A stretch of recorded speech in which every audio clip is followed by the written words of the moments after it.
दोस्तों आज इस वीडियो में मैं आपको साइंस में फिजिक्स का टॉपिक लाइट को अच्छे से डिस्कस करूंगा। दोस्तों बहुत ही ज़्यादा इंपॉर्टेंट है। अगर किसी कॉम्पिटिटिव एग्जाम में अगर हम बात करें तो साइंस एक बहुत ज़्यादा इंपॉर्टेंट रोल प्ले करता है। और साइंस का जो पार्ट है फिजिक्स, उसमें लाइट का टॉपिक जो होता है इससे क्वेश्चन बनता ही बनता है। ठीक है फ्रेंड्स, तो आज का लेक्चर दोस्तों आप ध्यान से सुनिएगा। पूरा लेक्चर मैं आपको अच्छे से समझाऊंगा। उसके बाद दोस्तों मैंने एक टेस्ट तैयार करा है, वो भी आपको मैं पैरेलली साथ में समझाने के बाद टेस्ट लगाऊंगा। तो दोस्तों आप पूरा लेक्चर ध्यान समझिएगा तो आसानी से आप उस टेस्ट में क्वेश्चन क्लिक कर पाएंगे। ठीक है फ्रेंड्स, तो चलिए हम अच्छे से समझते हैं और फिर हम टेस्ट देंगे। चलिए स्टार्ट करते हैं। दोस्तों हमारा पहला जो टॉपिक है वो है रिफ्लेक्शन ऑफ लाइट। इसको हिंदी में बोला जाता है प्रकाश का परावर्तन। ठीक है फ्रेंड्स, तो चलिए हम देखते हैं कि प्रकाश का परावर्तन क्या है। जब दोस्तों इसको ऐसे समझेंगे कि लाइट जब चिकनी सरफेस पे टकराती है, ठीक है, तो वो टकराने के बाद एक दूसरी डायरेक्शन में लौट जाती हैं। ठीक है, तो इस घटना को हम क्या बोलते हैं? प्रकाश का परावर्तन बोलते हैं। ठीक है, तो देखिए दोस्तों ये यहाँ से सन से जैसे कि ये लाइट आई यहाँ पर, ठीक है, जैसे कि आप डायग्राम में देख रहे हैं, और यहाँ पर ये सरफेस है, ठीक है, चिकनी सरफेस है, यहाँ पर वो टकराकर लाइट वापस से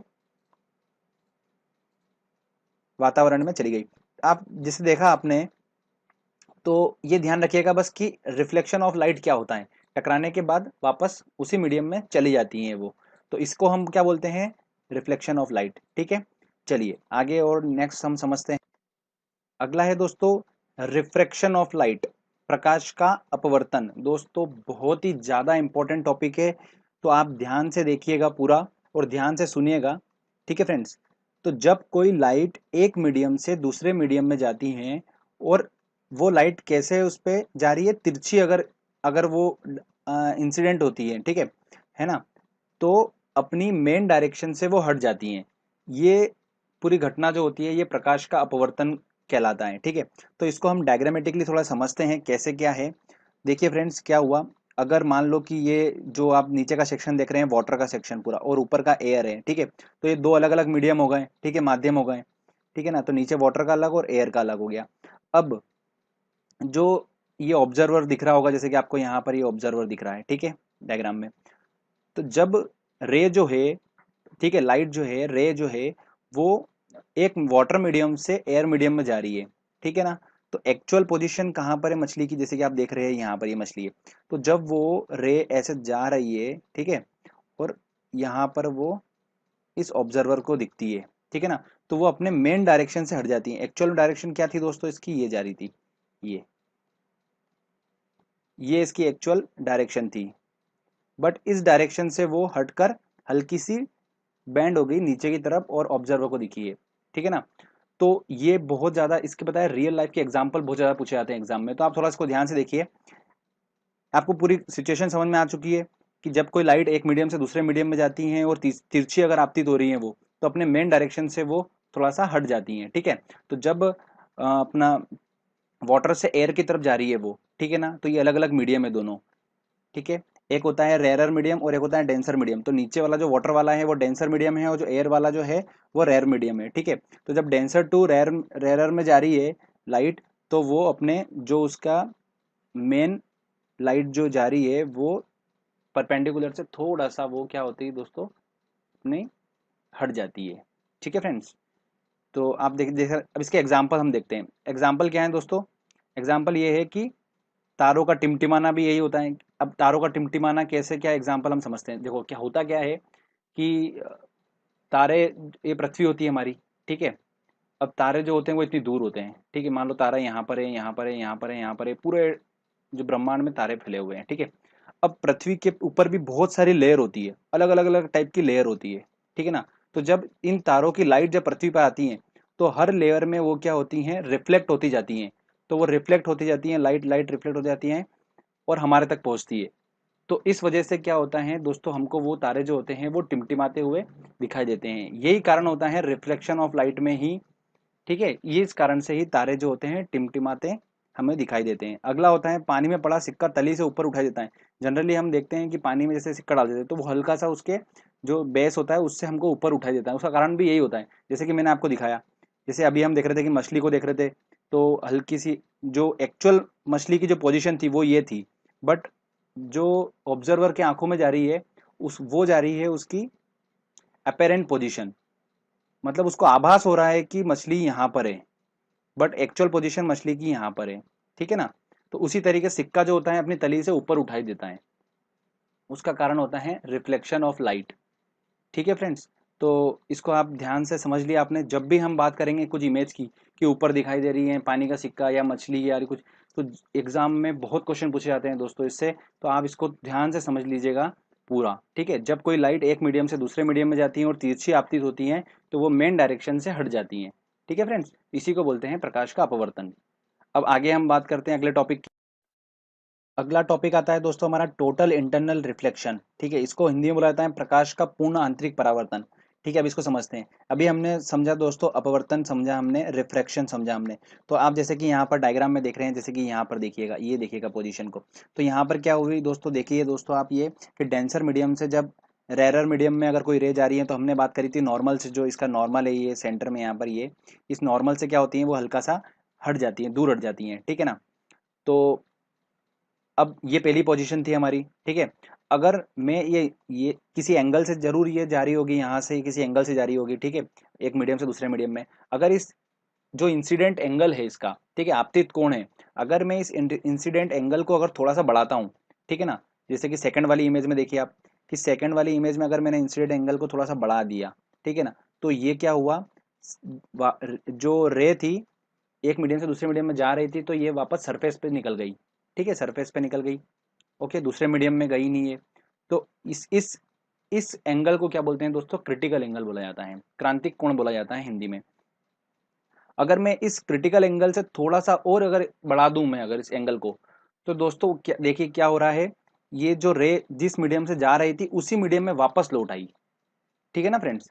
तो इस पूरी सिचुएशन को, इस घटना को क्या बोलते हैं हम, टोटल इंटरनल रिफ्लेक्शन, पूर्ण आंतरिक परावर्तन की सिचुएशन इसको बोला जाता है। Okay friends. तो इसके जो मेन एग्जाम्पल्स हैं वो बहुत ज़्यादा इंपॉर्टेंट है, जो कि पूछे जाते हैं एग्जाम में। मैंने आपको सिचुएशन पूरी समझा दी कि क्या एक्चुअल में पूर्ण आंतरिक परावर्तन क्या होता है, अपन ने वो समझ लिया है। अब हम थोड़ा सा इसको एग्जाम्पल देख लेते हैं। तो पहला हमारा एग्जाम्पल है हीरे का चमकना। ठीक है। तो हीरे का चमकना वो ऐसा क्यों होता है, हीरे का चमकना, इसका कारण मैं आपको बताता हूँ, देख सुनिएगा। दोस्तों हीरा जो होता है उसका जो क्रिटिकल एंगल होता है वो बहुत ही ज्यादा कम होता है, लगभग 24 डिग्री के समथिंग उसका क्रिटिकल एंगल होता है। ठीक है। तो जब कोई प्रकाश जो होता है, जब कोई लाइट होती है, जब वो हीरे में जब प्रवेश करती है अंदर, ठीक है, इंटर करती है, तो उसके जो अंदर की सरफेस होती है उस पर बार बार टकराती रहती है और वहां पर उसका पूर्ण परावर्तन होता रहता है बार बार। ठीक है। टोटल रिफ्लेक्शन होता रहता है बार बार वहां पर। फिर क्या होता है, जब बार बार उसका रिफ्लेक्शन अंदर रिफ्लेक्शन होता रहता है, तो वो किसी ऐसी सरफेस पे टकराती है जहां पर उसका इंसिडेंट एंगल अगर 24 डिग्री से कम होगा, तो वो हीरे से क्या होती है, बाहर आ पाती है। तो ऐसा क्या होता है, बार बार होता रहता है लगातार, तो इस वजह से क्या होता है, हमें हीरे को जब हम देखते हैं तो हमको टिमटिमाता हुआ वो दिखाई देता है। तो उसका मेन कारण ये होता है। ओके। अगला हमारा दोस्तों दिखाई देता है हमें कि रेगिस्तान में मरीचिका दिखाई देना, मतलब हमको ऐसा प्रतीत होना कि वहां पर कोई चीज है, जैसे कि पेड़ का अपने को इमेज अगर उल्टी दिखाई देना, ठीक है, जमीन पे दिखाई देना, पेड़ नीचे दिखाई देना, और पानी का आभास होना। तो ये जो चीजें होती है, ये जो होती है, ये एग्जाम्पल है टोटल इंटरनल रिफ्लेक्शन का, ध्यान रखिएगा दोस्तों।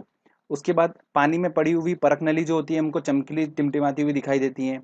पानी में हवा के जो भरे बुलबुले होते हैं वो टिमटिमाए देते हैं। ठीक है। और ऑप्टिकल फाइबर, इसमें भी टोटल इंटरनल रिफ्लेक्शन होता है। तो आप ये जो आपने देख लिया दोस्तों एग्जाम्पल, ये आप बिल्कुल ध्यान रखिएगा, ये एग्जाम में कितनी बार पूछे गए हैं, तो आप इनको बस अच्छे से स्टडी कर लीजिए, इनको समझ लीजिए, आपको ये आसानी से याद हो जाएगा फंडा। ठीक है। चलिए हम आगे टॉपिक को समझते हैं। तो फ्रेंड्स अगला हमारा टॉपिक है डिस्पर्शन ऑफ लाइट। ठीक है, ध्यान से समझिएगा इसको, वेरी इंपॉर्टेंट है। इसमें होता क्या है कि जब प्रकाश जो होता है वो प्रिज्म से होकर गुजरता है, तो अपवर्तन मतलब रिफ्रैक्शन के पश्चात क्या होता है, प्रिज्म की बेस की ओर झुकने लगता है। ठीक है। और साथ साथ विभिन्न रंगों में बढ़ जाता है। इसे ही हम क्या बोलते हैं, डिस्पर्शन ऑफ लाइट या प्रकाश का वर्ण विक्षेपण कहते हैं। ओके फ्रेंड्स, तो आपने ये इसकी मेन फंडा समझ लिया कि डेफिनेशन है क्या। अब दोस्तों इसमें मेन आप एक बात ध्यान रखिएगा कि जो हमारा सूर्य जो होता है, ठीक है, जो सूर्य की लाइट होती है, हमारी सन की जो लाइट होती है, ठीक है, उसमें अलग अलग कलर्स होते हैं। तो उसमें लाल कलर जो होता है, रेड कलर, ठीक है ना, उसकी वेवलेंथ जो होती है, तरंग देयर रे, ठीक है। तो वेवलेंथ जो होती है वो सबसे ज्यादा होती है किसकी, रेड की, ओके। और सबसे कम जो होती है वो होती है बैंगनी की, ठीक है। इसकी सीरीज होती है पूरी, मैं आपको बता देता हूँ। और जो कलर जो दोस्तों देखिए, प्रिज्म के बाद जो ये स्पेक्ट्रम हमारा बना, तो इसमें जो कलर होते हैं वो 7 कलरों में डिवाइड होती है वो रे, ओके। तो इसको याद रखने का तरीका सीरीज वाइज कैसा है, ऊपर होता है रेड, फिर इसके बाद आता है हमारा लाल होता है, उसके बाद फिर नारंगी कलर होता है, फिर पीला, फिर हरा, फिर नीला, फिर जामुनिया और फिर बैंगनी कलर होता है। तो इसको याद रखने का तरीका दोस्तों मैंने ट्रिक के माध्यम से आपको बता रहा हूँ मैं, कि बेजानी हपीनाला। तो ये अपना एक आराम से याद रख सकते हो कि बेजानी हपीनाला, बेजानी हपीनाला। तो बैंगनी, जामुनिया, नीला, हरा, पीला, और नारंगी और लाल। तो लाल की दोस्तों ध्यान रखिएगा, वेवलेंथ तरंग दैर्घ्य सबसे ज्यादा होती है, ठीक है। और उसके बाद फिर नारंगी की होती है, और सबसे कम होती है बैंगनी रंग की, ठीक है फ्रेंड्स। तो आप ध्यान रख सकते हो इसका आसानी से। अब वेवलेंथ क्या होता है, वेवलेंथ मतलब कि रिपीटेशन होना उस वेव का कितने डिस्टेंस के बाद, तो वही ही जो मेन अपनी डिस्टेंस होती है उसी को हम तरंग दैर्घ्य बोलते हैं, ठीक है। तो अगर किसी की डिस्टेंस अगर ज्यादा होगी तो वो एनर्जी को भी उतना ज्यादा उस लॉस करेगा एनर्जी का, तो एनर्जी ज्यादा खर्च होगी तो उसके पास एनर्जी कम होती है। तो लाल अगर कलर की अगर वेवलेंथ अगर ज्यादा है तो उसके पास एनर्जी कम होगी, ऑब्वियस सी बात है। और बैंगनी रंग की अगर सबसे कम है वेवलेंथ तो उसके पास एनर्जी ज्यादा होगी। तो ये कंसेप्ट आप थोड़ा ध्यान रखिएगा, बार बार एग्जाम में पूछा जाता है, ठीक है ना फ्रेंड्स। तो अगर हम इसके एग्जाम्पल की बात करें तो इंद्रधनुष का बनना जो होता है डिस्पर्शन ऑफ लाइट का सबसे जबरदस्त एग्जाम्पल है, जो कि बार बार एग्जाम में पूछा जाता है। और इसके अंदर इंद्रधनुष के बनने में टोटल इंटरनल रिफ्रैक्शन, ठीक है, रिफ्लेक्शन और रिफ्रैक्शन, मतलब परावर्तन, पूर्ण आंतरिक परावर्तन और अपवर्तन, तीनों घटनाएं होती हैं, ठीक है। और उन तीनों घटना के फलस्वरूप वर्ण विक्षेपण डिस्पर्शन ऑफ लाइट का सबसे अच्छा एग्जाम्पल है इंद्रधनुष का बनना। ओके फ्रेंड्स, ये एग्जाम में पूछा जाता है तो आप इसको थोड़ा ध्यान रखिएगा। चलिए नेक्स्ट टॉपिक को हम समझते हैं फ्रेंड्स। अगला टॉपिक है हमारा स्कैटरिंग ऑफ लाइट, प्रकाश का प्रकीर्णन। इसको हम थोड़ा समझते हैं। इस घटना में होता क्या है दोस्तों, कि जब प्रकाश ऐसे माध्यम से गुजरता है जहां पर धूल या कोई अन्य पदार्थ मौजूद होते हैं तो प्रकाश सभी डायरेक्शन में फैल जाता है। वो जो लाइट होती है वो डायरेक्शन में फैल जाती है, इसे स्कैटरिंग ऑफ लाइट बोलते हैं या फिर प्रकाश का प्रकीर्णन बोला जाता है, ठीक है। जिस कलर की एनर्जी सबसे ज्यादा होगी उसका प्रकीर्णन, मतलब वो सबसे ज्यादा स्कैटरिंग जो का फैलेगा, वो सबसे ज्यादा कौन फैलेगा, जिसकी एनर्जी सबसे ज्यादा होगी। अभी हमने पढ़ा कि जिसकी वेवलेंथ सबसे ज्यादा होती है उसके पास कम एनर्जी होगी, ठीक है। जिसकी वेवलेंथ जो होती है वो सबसे कम होगी उसके पास सबसे ज्यादा एनर्जी होगी। तो बैंगनी रंग जो था हमारे पास, उसकी वेवलेंथ जो है सबसे कम होती है, इसलिए एनर्जी ज्यादा है तो ज्यादा स्कैटर होगा। मतलब वेवलेंथ के माध्यम से हम आराम से एनर्जी तक पहुंच सकते हैं और वहां से हम पता कर सकते हैं कि कौन सा रंग जो है ज्यादा फैलेगा एटमॉस्फेयर में, ठीक है फ्रेंड्स। तो आपने ये कंसेप्ट समझा। अब आप डायग्रामेटिकली देखिए, यहाँ पर जैसे कि ये सन है, ठीक है। अब यहाँ से जो रे आ रही है, अब ये जो एटमॉस्फेयर है अपना, हमारा अपना पृथ्वी का जो वातावरण है, उसमें बहुत सारे धूल और मिट्टी और इनके कण ऊपर एटमॉस्फेयर में घूमते रहते हैं। तो उनसे क्या होता है, जब ये लाइट टकराती है, ठीक है ना, तो ये अलग अलग डायरेक्शन में रिफ्लेक्ट हो जाती है, अलग अलग डायरेक्शन में फैल जाती है, इधर उधर चली जाती हैं, ठीक है ना। तो देखिए जैसे कि आप ये डायग्रामेटिकली इसको समझ सकते हैं और देख सकते हैं, ठीक है फ्रेंड्स। तो अब मैं आपको बताता हूँ, जनरली ये पूछा जाता है कि कौन से कलर की एनर्जी सबसे ज्यादा होती है, और इस तरह के क्वेश्चन पूछ लिए जाते हैं एग्जाम में, तो आप थोड़ा ध्यान रखिएगा उस कंसेप्ट को। इसके एग्जाम्पल की बात करते हैं तो आकाश का नीला दिखाई देना, सूर्य के उगते व डूबते समय लाल दिखाई देना। तो जहां पर कलर की बात होगी दोस्तों, ठीक है ना, वहां पर स्कैटरिंग का टॉपिक जरूर आप दिमाग में रखिएगा। अगर हम क्वेश्चन सॉल्व करेंगे टेस्ट सीरीज में, अभी आगे हम जब टेस्ट लगाएंगे इस टॉपिक का, तो आप उसमें ध्यान रखिएगा कि अगर हमको कुछ कलर की बात हो रही है या फिर ऐसा कुछ, तो वहां पर स्कैटरिंग की बात होगी, स्कैटरिंग ऑफ लाइट की वहां पर बात होगी। तो आकाश का नीला दिखाई देना ऐसा क्यों होता है, इसका रीजन मैं आपको बताता हूँ, ठीक है। तो होता क्या है फ्रेंड्स, आप ऐसा समझिएगा इसको, कि दिन के समय में हमें आकाश नीला दिखाई देता है। ये क्वेश्चन एग्जाम में पूछा जाता है, ऐसा क्यों।